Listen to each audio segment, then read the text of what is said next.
Cube Radio. Salut, c'est Charles Tran avec l'équipe dans 5 minutes. On s'intéresse aux sciences, à l'histoire et à l'actualité. Aujourd'hui, on parle de la mission Apollo.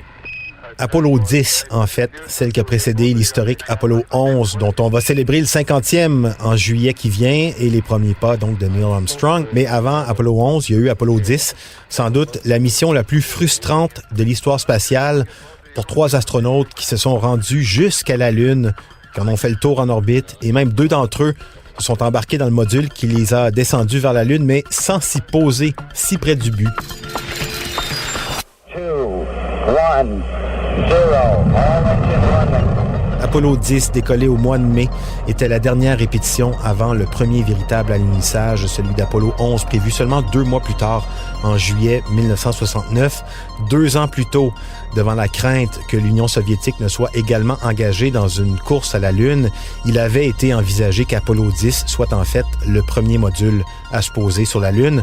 Mais lorsqu'ils ont réalisé que la course était finalement sans doute gagnée par les Américains, ils ont décidé de réduire les risques en testant des systèmes qui n'avaient encore jamais été éprouvés en situation réelle, comme la descente du module vers la Lune, mais sans s'y poser. Il faut se rappeler que la toute première mission à tourner autour de la Lune, Apollo 8, n'avait eu lieu que 5 mois plus tôt, en décembre 1968, que la toute première mission d'amarrage entre la capsule et le module lunaire Apollo 9 avait ensuite eu lieu en orbite terrestre en mars 1969, donc quelques mois après, et qu'Apollo 10, finalement, était donc la première occasion de tester ses manœuvres en orbite lunaire. Après donc un voyage Terre-Lune qui a duré 3 jours, la capsule et le module lunaire se séparent. Le module entame sa descente avec 2 des astronautes à son bord, tandis que le 3e attendait le retour en orbite lunaire, comme c'était prévu, donc à bord du module de commande. Dans ce contexte, Apollo 10 était aussi la première occasion de s'assurer que les moteurs du module lunaire pour la descente et pour la remontée allaient fonctionner comme prévu. Donc le 22 mai, parti d'une altitude de 112 km au-dessus du sol de la Lune, le module lunaire baptisé Snoopy, avec à son bord Eugene Cernan et Thomas Stafford, s'est donc séparé de la capsule baptisée Charlie Brown et a entamé sa descente vers les plaines sombres de la mer de la Tranquillité. Pendant 54 minutes, les 2 hommes se sont partagés le pilotage, la prise de photos, le radar pointé vers le sol. Ils ont même failli laisser leur peau à cause d'un pépin technique.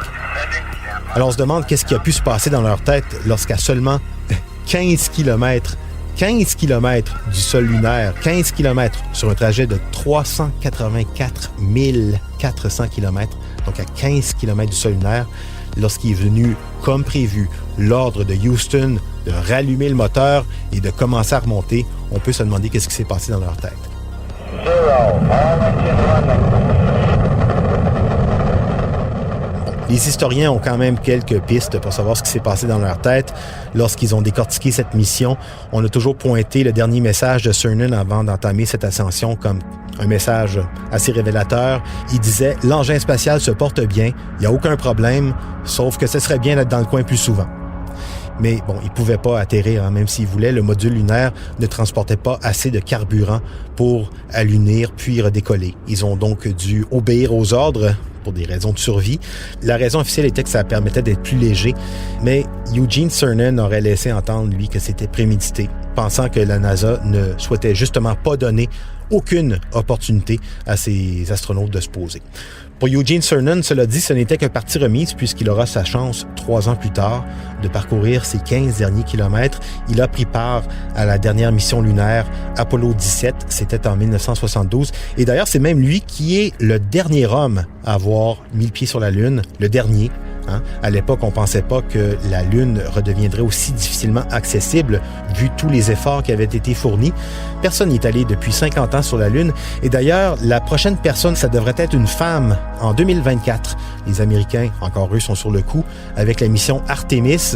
Dans la mythologie grecque, la sœur jumelle d'Apollon, Apollo, fille de Zeus. Eh bien, c'est ça, c'est Artemis, accessoirement aussi déesse de la Lune.